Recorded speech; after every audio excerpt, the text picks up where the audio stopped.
বর্তমানে আমার উঠানে পানি, এখন কোনোদিন নড়াচড়া করতে পারি না।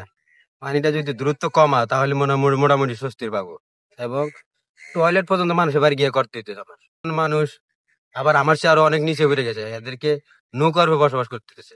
দুই উপজেলার ভিতরে মনে হয় 7টা ইউনিয়নের ভিতরে 5টা ইউনিয়নই পানির তলে। আচ্ছা, বাড়ছে, বাড়ানোর পর কমাচ্ছে, কিন্তু ক্ষয়ক্ষতি গুলো তো আমাদের হয়েই গেছে, আবার নতুন করে আরো ক্ষয়ক্ষতি হচ্ছে। আমরা কিছুই পাই না, কিছু দেয় না আমাদের। এই অবস্থা এখন কাপ্তাই লেকের পানির যে পরিস্থিতি, এই পরিস্থিতিতে এখন বাসা বাড়িতে আমাদের এলাকার প্রায় কয়েক হাজার ঘরবাড়ি বর্তমান পানির নিচে আছে।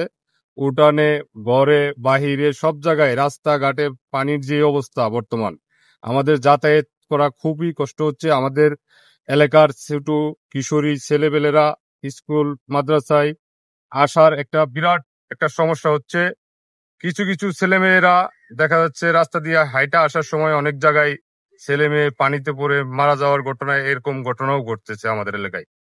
এখন আমি এই পানি কর্তৃপক্ষ যারা আছে তাদেরকে প্রতি আমি অনুরোধ করব যে এই এলাকার পানি যেভাবে কমানোর ব্যবস্থা করা যায়, তারা দ্রুত পানি এগুলো এখান থেকে কমায়া 2-3 হাত কমায়া মানে এলাকার যারা আছে বসবাস করার মতো যেন ব্যবস্থা করে দেয়। বসুন্ধরা টিস্যু, অশুদ্ধতার বিরুদ্ধে এক বিন্দুও ছাড় নয়। কাপ্তাই লেকে যেভাবে পানি উঠছে এইভাবে যদি পানি থাকে তা আমাদের ঘর বাড়ি ছাইরা সবই আমরা এখনই ঘর বাড়ি ছাইরা চলে আসছি, আরো আমরা ওইখানে বসত বাড়িতে যাইতে পারবো না মনে হয়।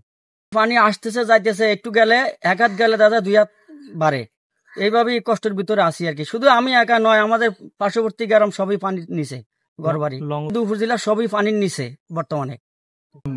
পানির যে পরিস্থিতি, আমাদের ঘর বাড়িতে থাকা যাইতেছে না। পানি যদি সরকার বলতে পানি কমাইতেছে, পানি তো কমাইতেছে না। কিন্তু পানি যদি না কমায়, ওরা বলে কিন্তু কমায়, কিন্তু পানি তো কম যায়, আর দ্বিগুণ বাড়তেছে। বর্তমানে যে পরিস্থিতি, আমাদের ঘর বাড়ি ছেড়ে আশ্রয় কেন্দ্রে যাওয়ার পর অবস্থা হয়ে গেছে। কিন্তু পানি কমানোর দরকার খুবই, আমাদের খুবই চাওয়া যেন পানি যেন কমাই রাখে, একটু আবদার আমাদের। আপনারা জানেন আমাদের যে লুঙ্গিদি উপজেলায় কাপ্তাই হ্রদ বেষ্টিত, এখানে পানি বৃদ্ধি পাচ্ছে উজান থেকে যে নেমে আসা পাহাড়ি ডল কিংবা আমরা যা বলি অতিবৃষ্টির ফলে। তো আমাদের যে সম্ভাব্য যে নিম্নাঞ্চল যেগুলো আছে আমাদের উপজেলার 7টা ইউনিয়নের, আমরা সেগুলো চিহ্নিত করে আমাদের পার্শ্ববর্তী 18টি শিক্ষা প্রতিষ্ঠানকে আশ্রয়কেন্দ্র ঘোষণা করে সেগুলো আমরা উন্মুক্ত করে দিয়েছি।